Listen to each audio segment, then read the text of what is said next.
Assalamualaikum warahmatullahi wabarakatuh. Kita kembali lagi dalam mata kuliah Desain Seleksi Material bersama saya, Ibu Indah Uswatun-Nasana, pengampu Desain Seleksi Material Teknik Metalurgi Fakultas Teknik Untirta. Kali ini topik yang akan kita bahas adalah mengenai Engineering Material and their Properties.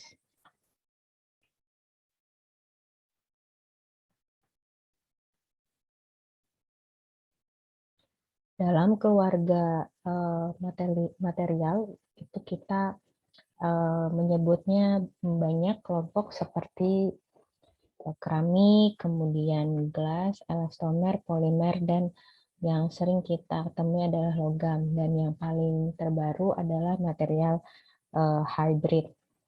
Jadi maksud the families of engineering material ini adalah mengklasifikasikan bahan teknik atau material teknik ke dalam 6 keluarga besar, yaitu yang tadi sudah saya sebutkan. Nah, setiap anggota atau setiap kelompok material ini memiliki kesamaan tertentu seperti uh, sifat yang sama, pemrosesan yang sama, atau biasanya aplikasi yang sama digunakan.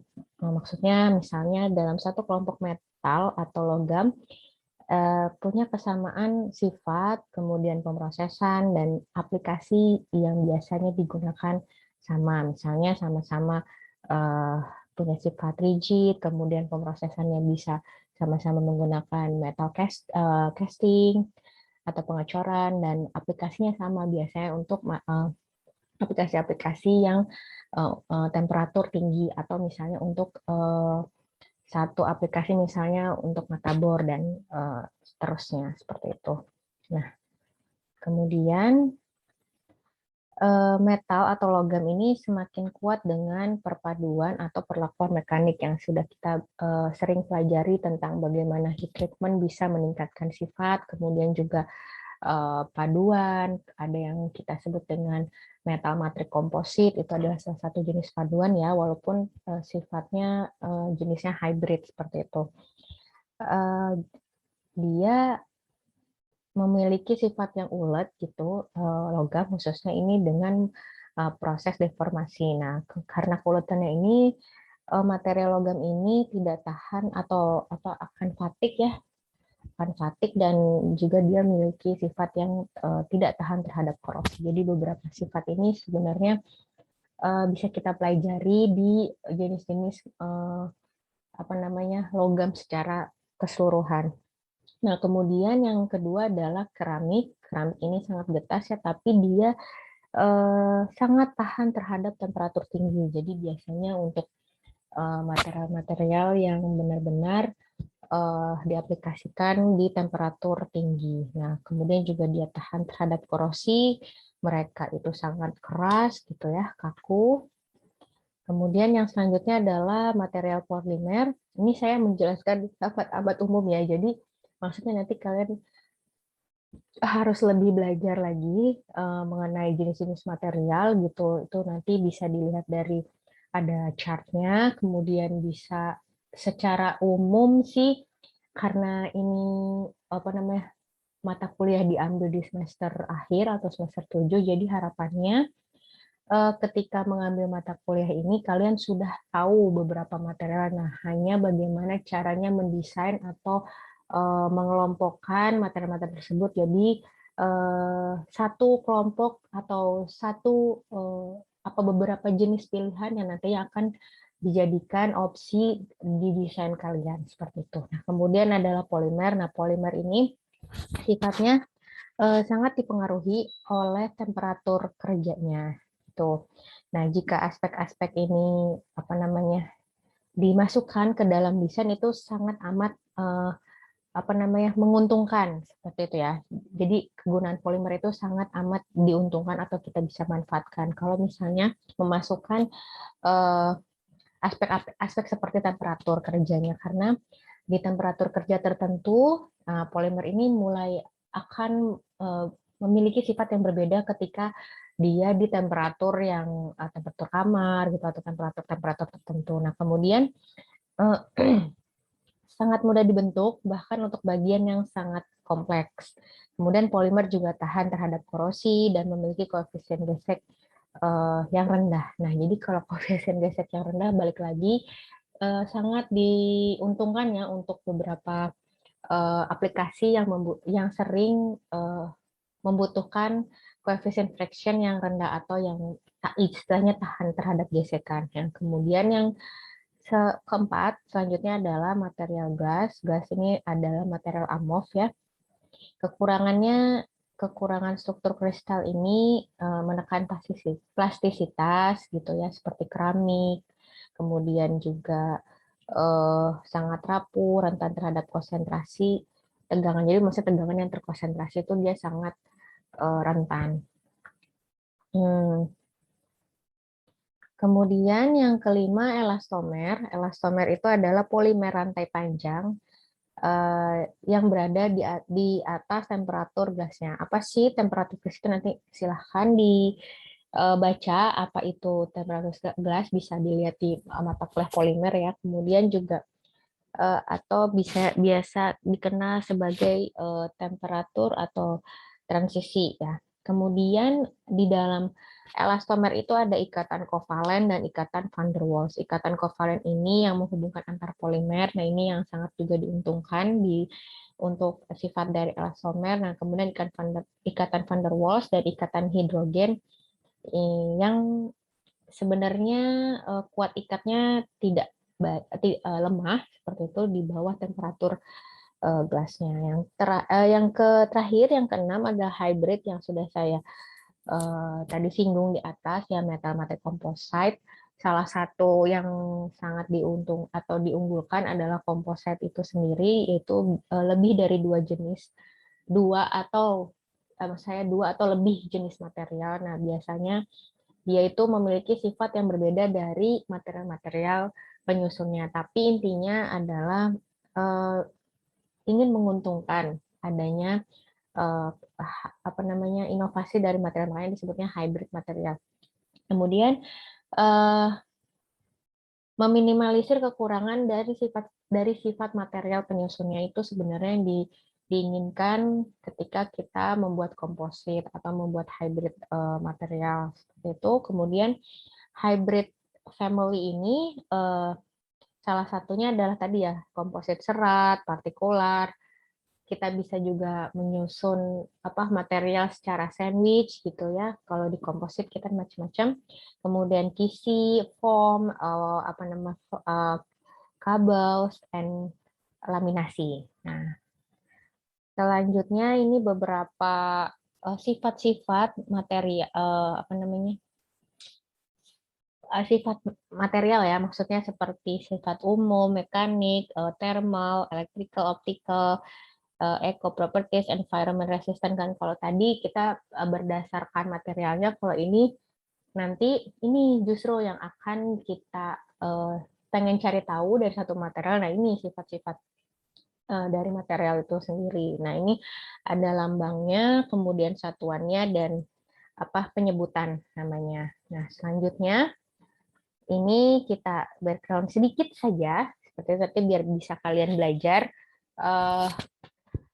Saya hanya memberikan gambaran secara umum gitu mengenai material propertiesnya. Nanti kalian bisa belajar lebih detail untuk proses penyelesaian tugas besarnya ya. Nah, secara umum sifat general atau general properties ini salah satunya sering gitu, bukan salah satu, yang mungkin banyak ya, seperti massa jenis, massa persatuan volume, itu informasi yang umum yang dibutuhkan ketika kita mengenal material seperti itu.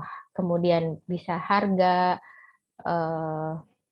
mencangkup rentan yang sangat luas ya, maksudnya dari material itu bisa sangat amat murah atau mahal sekali seperti itu. Jadi rentannya sangat besar, itu tergantung banyak sekali faktornya.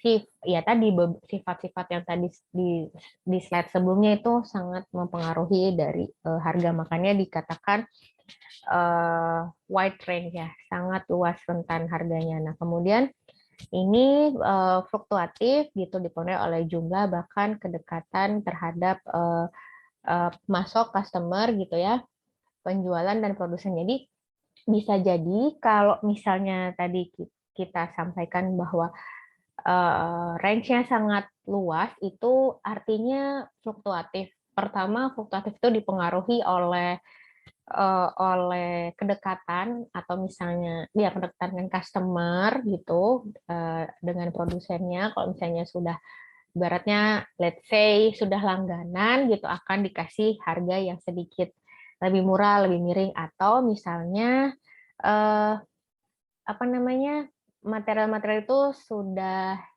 pernah digunakan, ibaratnya sisa gitu. Atau misalnya yang sangat amat mempengaruhi tadi saya sebutkan ya, harganya karena sangat luas, itu dipengaruhi oleh properties itu sendiri, general properties itu sendiri gitu. Jadi meskipun eh, tidak ada kepastian untuk harga perkiraan, tapi ini sangat berguna untuk pemilihan seleksi. Jadi nanti ketika ada penawaran gitu, kalian sudah tahu range harga yang bisa disampaikan kepada owner seperti itu. Kemudian electrical properties ya, seperti electrical resistivity, kemudian konduktivitasnya.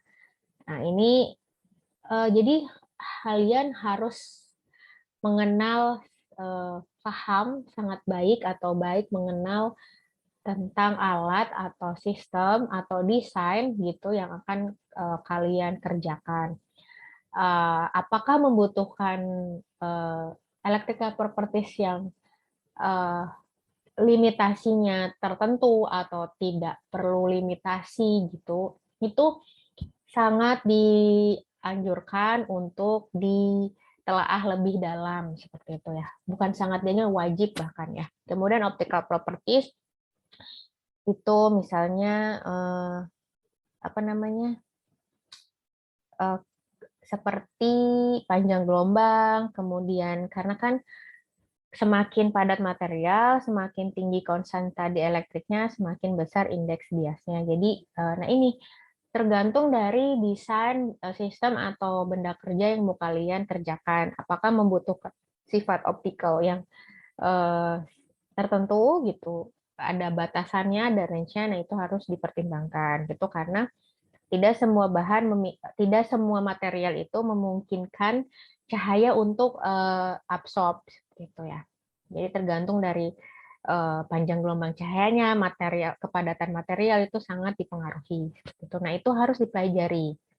Nah, eco properties ini adalah salah satunya adalah ketika melakukan ekstraksi gitu ya, energi yang dibutuhkan untuk mengekstraksi 1 kilogram bahan dari biji besinya atau dari bijinya, dari ore-nya. Nah, itu masuk ke dalam eco properties. Jadi semakin rendah gitu ya, semakin rendah energinya semakin baik. Jadi misalnya kalian punya rekayasa, bisa makanya kenapa sekarang banyak atau sedang booming di ekstraksi metal itu rekayasa metalurginya, artinya kita bisa meminimalisir energi energi tadi yang saya sebutkan, energi ekstraksi, energi dibutuhkan untuk ekstraksi, supaya tidak butuh energi yang terlalu besar. Nah, jadi kalau energinya kecil, harapannya juga apa namanya, exhaust-nya atau gas exhaust-nya yang dikeluarkan juga tidak terlalu banyak. Jadi sifat ekonya juga terhadap lingkungan baik gitu, tidak mencemari lingkungan dan seterusnya. Karena tadi gas CO2 itu yang dihasilkan ya, karbon dioksida ini kan kita tahu sendiri bahwa gas buang yang tidak baik gitu ya, mencemari lingkungan. Kemudian juga kalau energinya makin besar nih, dibutuhkan energi makin besar, nah kemungkinan gas CO2 yang dihasilkan juga semakin banyak, semakin besar. Nah, akan mempengaruhi atau mencemari lingkungan. Oleh karenanya, banyak penelitian yang mengarah atau misalnya desain kalian nanti sebagai engineer, khususnya di ekstraksi metalurgi, kalian mendesain bagaimana caranya supaya emisi karbonnya atau emisi karbon dioksidanya itu dengan rekayasa metalurgi dan seterusnya itu kan bagian dari desain seleksi material itu bisa berkurang. Nah, seperti itu. Jadi harapannya sedikit lah yang dilepaskan ke atmosfer seperti itu. Nah, kemudian environment resistance gitu adalah perlawanan lingkungan secara konvensional yang ditandai dengan 5 skala, yaitu very good, good, average, poor, very poor. Jadi sangat baik, baik, rata-rata, average, bad atau poor, buruk, dan very poor. Nah, jadi kalau ada satu kategori material gitu yang dikatakan di situ ditulisnya very good means that dia sangat tahan terhadap lingkungan. Nah, seperti itu. Maksudnya tahan terhadap lingkungan itu ketika dia didegradasi dia eh, tidak apa namanya tidak mencemari gitu ya seperti itu. Kemudian selanjutnya tugasnya sudah saya simpan di apa namanya di Spada bisa dikerjakan. Silahkan dikerjakan tugasnya. Sekian dari saya. Kalau misalnya ada yang mau ingin ditanyakan bisa langsung di kolom apa namanya di Spadanya ada ya. Gitu saja dari saya. Assalamualaikum warahmatullahi wabarakatuh.